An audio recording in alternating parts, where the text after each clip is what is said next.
Now, our oranges. Little trick to the orange. Cleaning up as we're going along. Okay, a little more technique involved here with the orange. You slice both ends off the orange. And then this is the zest on the outside. This white is the pith, and the inside here is the flesh. We want to put the knife between the zest and actually between the pith and the flesh. And just watch, I take this little piece off. I want to shave down to the flesh. So I shave right down and try and cut on an angle all around and peel this entire orange. Yes, you need a sharp knife for this. Yes, you need to focus on this. And yes, you need to practice to get this right. But as with anything else, you do it a couple of times and it'll look just as simple as it does when I'm doing it here. Then you flip it over and just take a look to see if you need to clean off any of that little white pith. See, that white pith is a bit bitter in flavor, and it really doesn't have any good nutrition to it. So there's no good use for that, so we want to just discard all that. And then we're going to slice this orange into wonderful slices, and that'll be one of the side additives to our salad, which creates what we call a composed or compound salad. So here's all of our orange slices, or pear.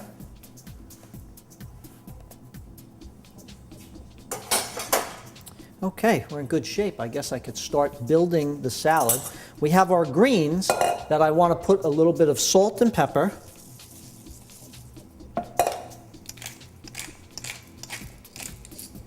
A little bit of extra virgin olive oil. And of course, that wonderful balsamic syrup.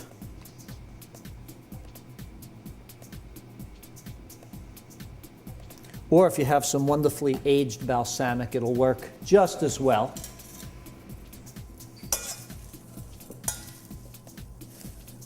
Just take a look at our nuts and our cake.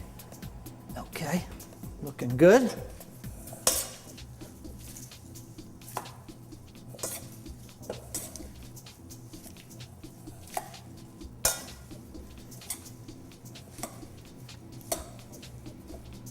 Okay, this is just about ready to plate. We have all of our ingredients prepped here for the salad. Let's come back and take a look at our soup.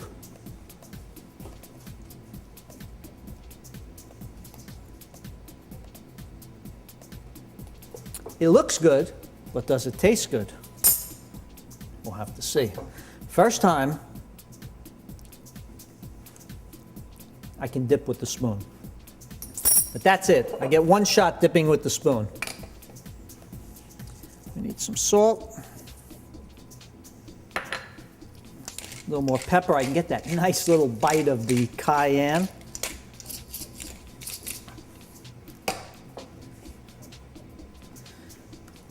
I have Jennifer helping me today. Jennifer, could I have a dinner plate for the salad? Now my second dip with my spoon is like this.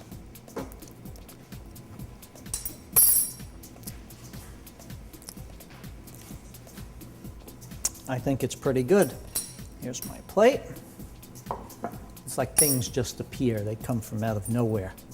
But it's really Jennifer handing me stuff. I gotta taste one more taste. I learned this scam when I was a kid. I'll keep my spoon here now, knowing that it was in my mouth. Whenever my mother used to ask me to taste things, and this goes back to when I was 4 and we used to make meatballs together, she would always ask me to come and taste whatever. Does it need salt? Does it need garlic, cheese, pepper? And she recognized that I had a pretty good sense of taste and balance. And so I would come and taste everything. And of course, being a kid, you figure out quickly how to get the most. So I would taste, and I would be telling her to put ever so small amounts of just any, it needs another grain of salt, Ma. until she finally shooed me away and realized that I was just working the system and getting many more tastes than I really should for a regular tasting.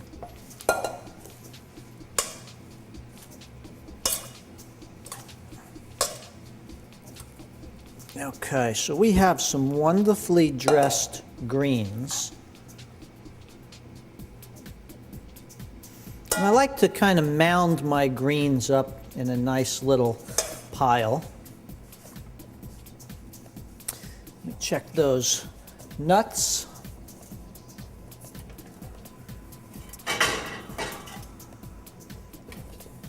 Pretty good.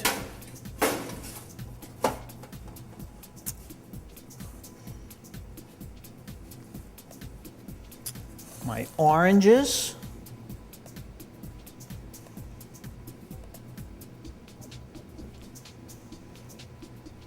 Oop, all connected. Flying oranges. My pears.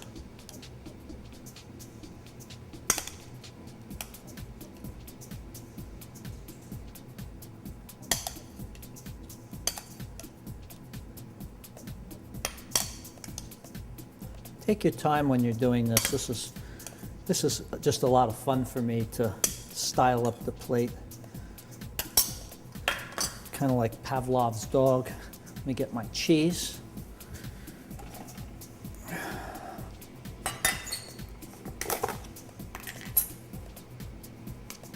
This is some Gorgonzola cheese.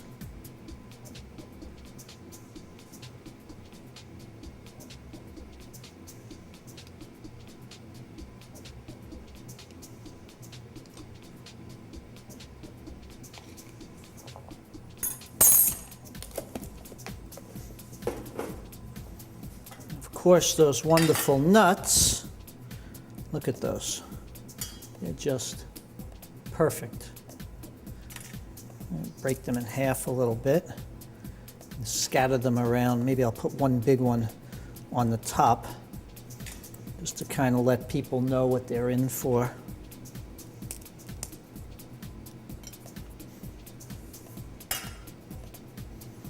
I figured I would plate up the salad so that you have something to eat while we're cooking the rest of the meal.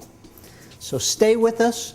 We're going to be making next the beef Wellington and the risotto. We have the cakes in the oven, and we have our wonderful soup going on the stove that we'll plate up to give you at the next course. But start on your salad and continue to watch, and we'll be making the beef Wellingtons.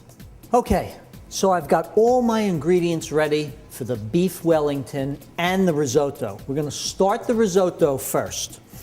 As I said earlier, the leeks need to be cleaned really well. So we're going to start by adding some olive oil into our risotto pan. You can also use a little butter or a combination of butter and the oil. I'm slicing up these leeks without really looking because I'm talking to you all. But when I do this, my hands are clenched like an eagle's claw. And I'm holding what I'm doing with my thumb behind my fingers, and my fingers are bent in so that when the knife comes up and down, it never goes above my knuckles, so I can be slicing. Oh, only kidding. I can be slicing and not worry about cutting my fingers. So I get all of my leek cut, and I have some garlic I'm going to chop up the same way. Again, all of this comes with practice, so you should never start chopping without looking if you haven't developed the technique for doing that. It's probably never a good idea to be chopping without looking, but I can do it because I'm the chef. We're going to slice up our shallot. We can use shallot, we can use onion. I like to use red onion sometimes, which adds more color. So remember, I've got a wonderful mixture here of the leek, the garlic, and the shallot.